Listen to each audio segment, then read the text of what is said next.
Pagbasa mula sa aklat ng Henesis. Noong mga araw na iyon, sinabi ng Panginoon kay Abram, "Lisanin mo ang iyong bayan, ang tahanan ng iyong ama at mga kamag-anak, at pumunta ka sa bayang ituturo ko sa iyo. Pararamihin ko ang iyong mga anak at apo, at gagawin kong isang malaking bansa. Pagpapalain kita at mababantog ang iyong pangalan at magiging pagpapala sa marami. Ang sa iyo'y magpapala ay aking pagpapalain, ngunit kapag sinumpa ka, sila'y aking susumpain. Ang lahat ng mga bansa, pihong ako'y hihimukin na tulad mong pinagpala, sila ay pagpapalain din." Sumunod nga si Abram sa utos ng Panginoon. Ang salita ng Diyos. Poon, pag-asa ka namin, pag-ibig mo'y aming hiling. Panginooy tapat sa kanyang salita at maaasahan ang kanyang ginawa. Minamahal niya ang gawang matapat, ang pag-ibig niya sa mundo'y laganap. Poon, pag-asa ka namin, pag-ibig mo'y aming hiling. Ang may takot sa Diyos at nagtitiwala sa kanyang pag-ibig ay kinakalinga. Hindi babayaang sila ay mamatay, kahit magtagutom sila'y binubuhay. Poon, pag-asa ka namin, pag-ibig mo'y aming hiling. Ang ating pag-asa'y nasa Panginoon, siya ang sanggalang natin at katulong. Ipagkaloob mo na ang aming makamit o poon ang iyong wagas na pag-ibig, yamang ang pag-asa'y sa'yo nasasalig.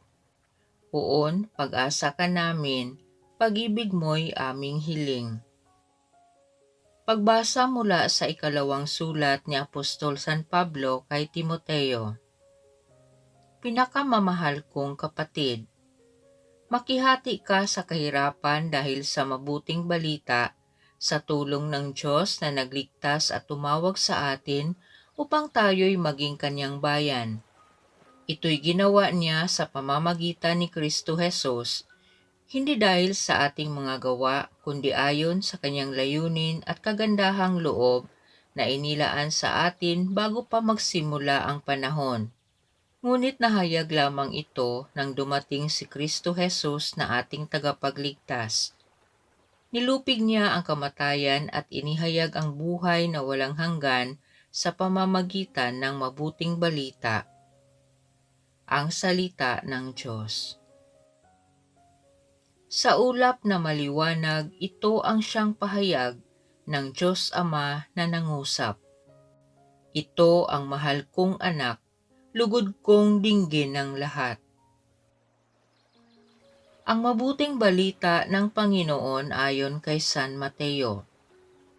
Noong panahong iyon, isinama ni Jesus si Pedro at ang magkapatid na Santiago at Juan, at sila'y umakyat sa isang mataas na bundok.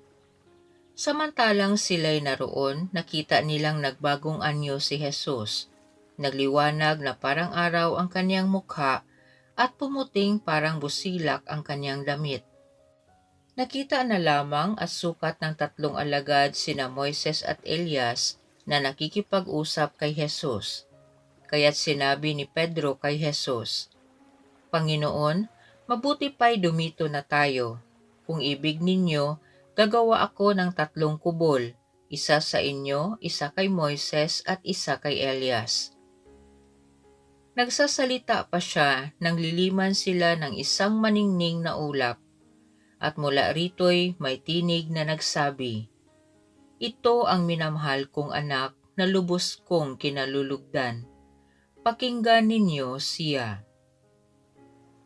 Ang mga alagad ay natakot ng gayon na lamang nang marinig ang tinig.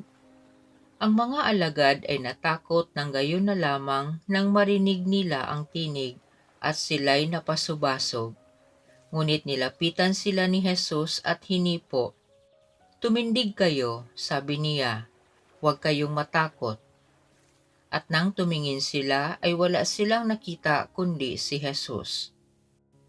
At habang bumababa sila ng bundok, iniutos ni Jesus sa kanila, "Huwag ninyong sasabihin kanino man ang pangitain hanggat hindi muling nabubuhay ang Anak ng Tao." Ang mabuting balita ng Panginoon. Ama, dinggin mo ang aming panalangin. Para sa simbahan, maging mga tagapagpatutuo nawa ng iyong pag-ibig sina Papa Leon, mga obispo, mga pari, mga diakono at mga laiko sa aming panalangin at paglilingkod sa isa't isa. Manalangin tayo. Para sa lahat ng mga lingkod bayan, maghari nawa ang iyong pag-ibig sa mga pulisiyang kanilang nililikha at ipinatutupad. Manalangin tayo. Para sa aming lahat na natitipon ngayon, matagpuan nawa namin ang kahulugan ng aming pag-iral sa pag-ibig at buhay ng isa't isa. Manalangin tayo. Para sa mga kabataan, tulungan mo sila sa pagsisikap nilang maging mabuting Kristiyano at mamamayang Pilipino. Manalangin tayo.